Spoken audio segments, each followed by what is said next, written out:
Et si on arrêtait de parler de régime? Si la vraie question pour le poids, c'était d'abord une question d'équilibre? C'est justement ça qu'on va explorer aujourd'hui, l'approche naturopathique qui nous invite à plus d'harmonie et surtout à plus d'écoute de soi. Allez, on plonge dans le sujet. Cette phrase, elle dit tout.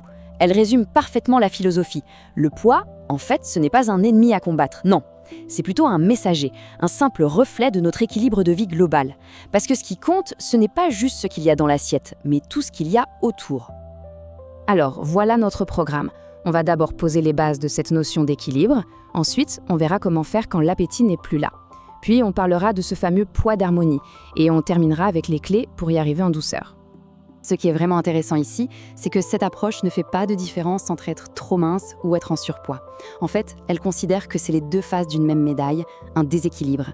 Le but du jeu, ce n'est donc pas de perdre ou de prendre des kilos, mais bien de retrouver son harmonie. Et oui, le contexte change absolument tout. Un repas qu'on avale en vitesse, en plein stress, ne sera jamais assimilé de la même manière qu'un plat qu'on prend le temps de savourer dans le calme. Nos émotions, l'ambiance, tout ça, ce sont de vrais ingrédients de notre digestion. Parlons maintenant d'un sujet un peu tabou dont on parle assez peu, le manque d'appétit. Quand la faim s'en va, c'est souvent l'inquiétude qui s'installe. Eh bien, la naturopathie, elle, ne va pas chercher à forcer les choses. L'idée, c'est plutôt de comprendre et de réveiller cet appétit tout en douceur. Voyons comment. La bonne question, ce n'est pas comment se forcer à manger, mais plutôt comment faire pour que la faim revienne naturellement.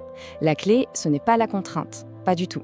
C'est de recréer les conditions idéales pour que le corps se remette à nous envoyer les bons signaux. En fait, notre appétit, c'est beaucoup une histoire de réflexe. Pensez-y, l'odeur d'un bon plat qui mijote, le plaisir des yeux devant une belle table bien dressée et une ambiance détendue, chaleureuse. Bien souvent, ces trois éléments suffisent à envoyer le message au cerveau « Tiens, c'est le moment de se régaler ». Et au-delà des sens, il y a bien sûr l'action. L'activité physique, c'est le stimulant le plus simple et le plus naturel. Un corps qui se dépense finit toujours par réclamer du carburant. Avoir un système digestif qui fonctionne bien, c'est aussi essentiel. Et enfin, pour les enfants, c'est important de faire la chasse au grignotage, qui vient souvent couper la vraie faim des repas. Et puis, la nature nous donne aussi de sacrés coups de pouce. Des choses toutes simples, comme un jus d'orange frais, une infusion de genévrier, ou encore le fenugrec en teinture mère. C'est un concentré de plantes très efficace. Sont réputés pour ouvrir l'appétit. Ce sont des aides toutes douces pour relancer la machine. Allez, on bascule de l'autre côté de la balance. Comment on fait pour atteindre un poids de forme quand on se sent en surpoids? Eh bien, la philosophie reste exactement la même. Il ne s'agit pas de se priver, mais plutôt de réapprendre à bien s'alimenter. Le message est vraiment clair. Pour que ça marche sur le long terme, il faut voir ça comme une rééducation. La solution miracle n'existe pas.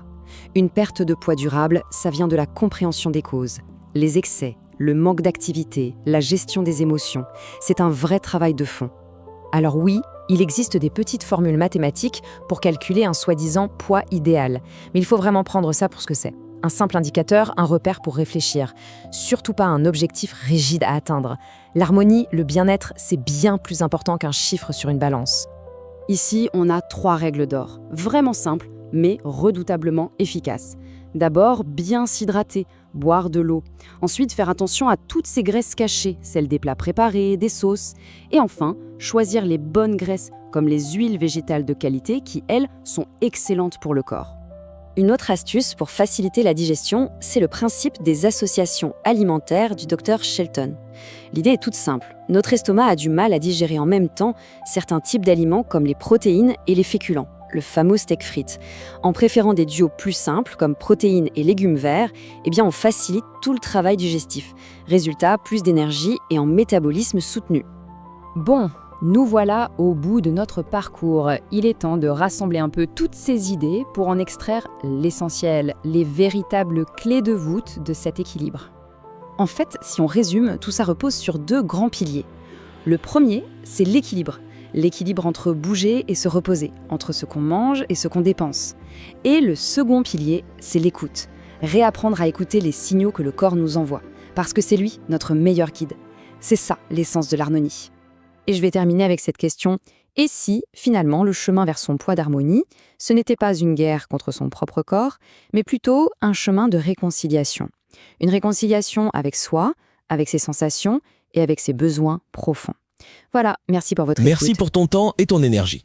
Si ce contenu t'a inspiré, pense à liker, partager et t'abonner à la chaîne.